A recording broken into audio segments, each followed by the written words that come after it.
A crank is an arm attached at right angles to a rotating shaft by which reciprocating motion is imparted to or received from the shaft. It is used to convert circular motion into reciprocating motion, or vice versa. The arm may be a bent portion of the shaft, or a separate armored disc attached to it. Attached to the end of the crank by a pivot is a rod, usually called a connecting rod. The end of the rod attached to the crank moves in a circular motion, while the other end is usually constrained to move in a linear sliding motion. The term often refers to a human-powered crank which is used to manually turn an axle, as in a bicycle crankset or a brace and bit drill. In this case, a person's arm or leg serves as the connecting rod, applying reciprocating force to the crank. There is usually a bar perpendicular to the other end of the arm, often with a freely rotatable handle or pedal attached. Examples. Familiar examples include hand-powered cranks, mechanical pencil sharpener, fishing reel and other reels for cables, wires, ropes, etc. Manually operated car window. The carpenter's brace is a compound crank. The crankset that drives a hand cycle through its handles. Foot-powered cranks, the crankset that drives a bicycle via the pedals.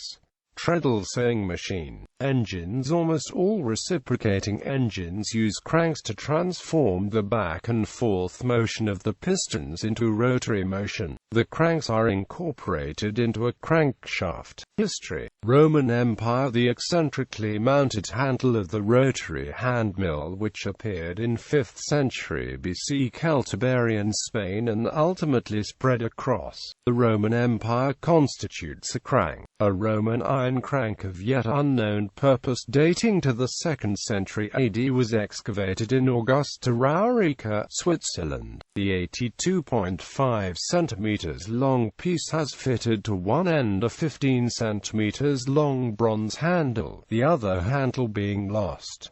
At California, 40 cm long true iron crank was excavated, along with a pair of shutted millstones of 50–65 cm diameter and diverse iron items, in Aschheim, close to Munich. The crank-operated Roman mill is dated to the late 2nd century AD, and often cited. Modern reconstruction of a bucket chain pump driven by hand-cranked flywheels from the Nemesis ships has been dismissed though as archaeological fantasy. The earliest evidence anywhere in the world for the crank combined with a connecting rod in a machine appears in the late Roman Hierapolis sawmill from the 3rd century AD and 2 Roman stone sawmills at Gerasa, Roman Syria, and Ephesus, Asia Minor. On the pediment of the Hierapolis mill, a water wheel fed by a mill race is shown powering via a gear train 2 frame saws which cut rectangular blocks by the way of some kind of connecting rods and, through mechanical necessity, cranks.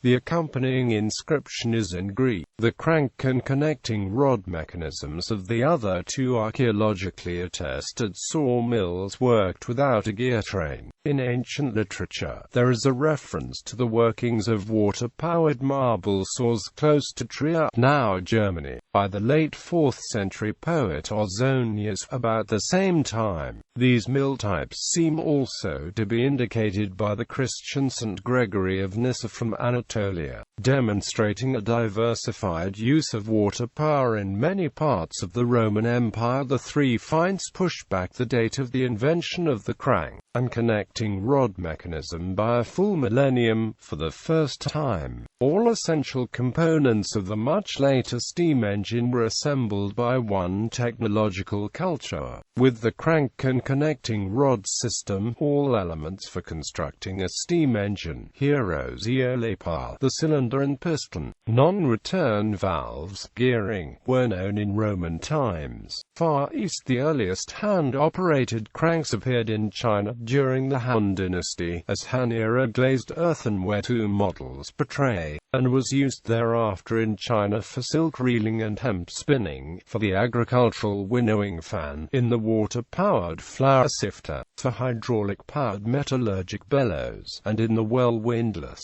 However, the potential of the crank of converting circular motion into reciprocal one never seems to have been fully realized in China, and the crank was typically absent from such machines until the turn of the 20th century.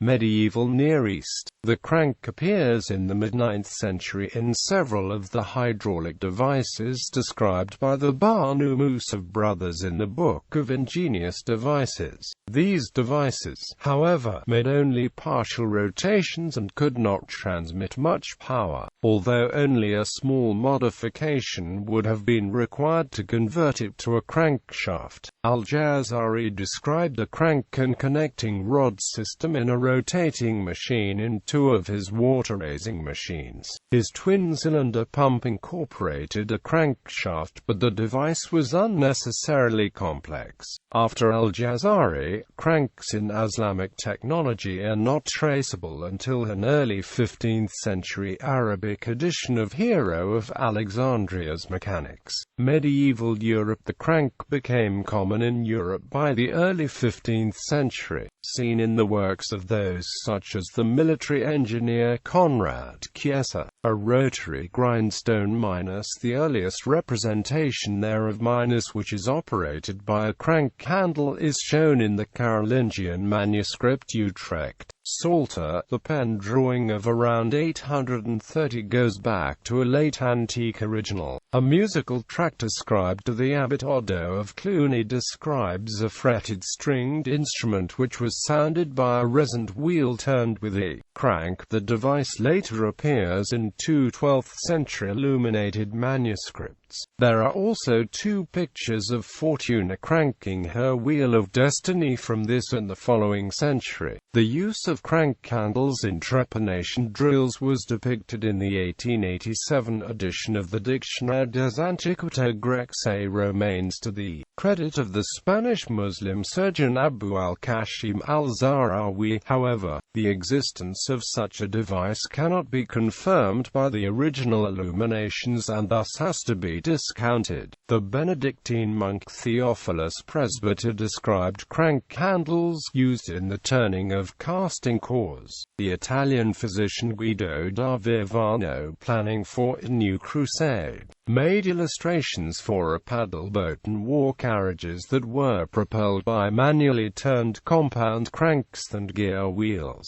The Luttrell Psalter, dating to around 1340, describes a grindstone which was rotated by two cranks, one at each end of its axle. The geared hand mill, operated either with one or two cranks, appeared later in the 15th century. Medieval cranes were occasionally powered by cranks, although more often by windlasses. Renaissance Europe. The crank became common in Europe by the early 15th century, often seen in the works of those such as the German military engineer Conrad Chiesa. Devices depicted in Kaiser's belly fortress include cranked windlasses for spanning siege crossbows, cranked chain of buckets for water lifting, and cranks fitted to a wheel of bells. Chiesa also equipped the Archimedes screws for water raising with a crank handle, an innovation which subsequently replaced the ancient practice of working the pipe by treading. The earliest evidence for the fitting of a well hoist with cranks is found in a miniature of c. 1425 in the German Hausbuch of the Mendel Foundation. The first depictions of the compound crank in the carpenter's brace appear between 1420 and 1430 in various northern European artwork.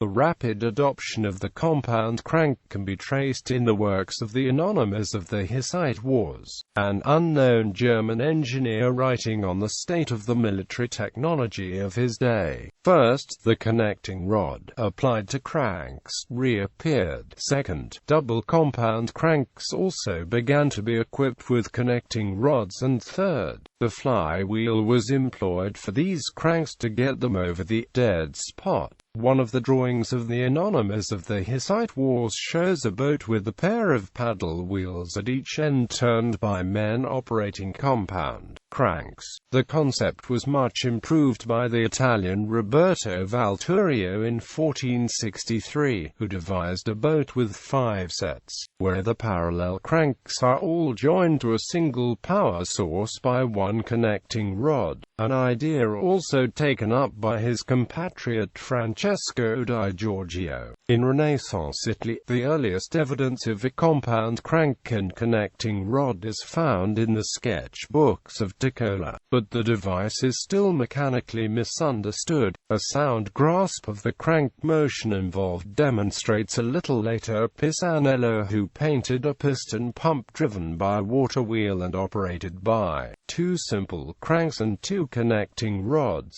The 15th century also saw the introduction of crank track and pinion devices, called craniquins, which were fitted to the crossbow's stock as a means of exerting even more force while spanning the missile weapon. In the textile industry, cranked reels for winding skeins of yarn were introduced. Around 1480, the early medieval rotary grindstone was improved with a treadle and crank mechanism. Cranks mounted on push carts first appear in a German engraving of 1589. For the 16th century onwards, evidence of cranks and connecting rods integrated into machine design becomes abundant in the technological treatises of the period. Agostino Rameli's The Diverse and Artifactitious Machines of 1588 alone depicts 18 examples, a number which rises in the Theatre Machinarum Novum by Georg Andreas Bocklet to 45 different machines, 1/3 of the total.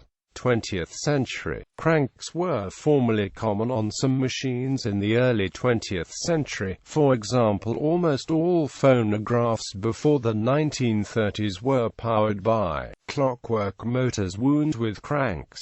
Reciprocating piston engines use cranks to convert the linear piston motion into rotational motion. Internal combustion engines of early 20th century automobiles were usually started with hand cranks, before electric starters came into general use. The 1918 Rio owner's manual describes how to hand crank the automobile. First, make sure the gear shifting lever is in neutral position. Second, the clutch pedal is unlatched and the clutch engaged.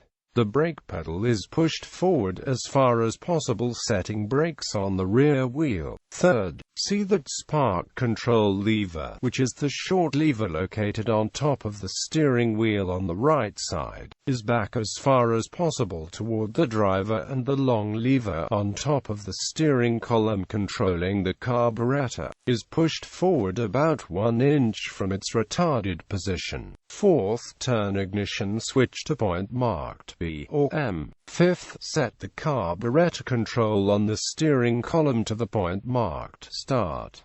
Be sure there is gasoline in the carburetor. Test for this by pressing down on the small pin projecting from the front of the bowl until the carburetor floods. If it fails to flood, it shows that the fuel is not being delivered to the carburetor properly and the motor cannot be expected to start. See instructions on page 56 for filling the vacuum tank. 6. When it is certain the carburetor has a supply of fuel, grasp the handle of starting crank. Push in endwise to engage ratchet with crankshaft pin and turn over the motor by giving a quick upward pull. Never push down, because if for any reason the motor should kick back, it would endanger the operator.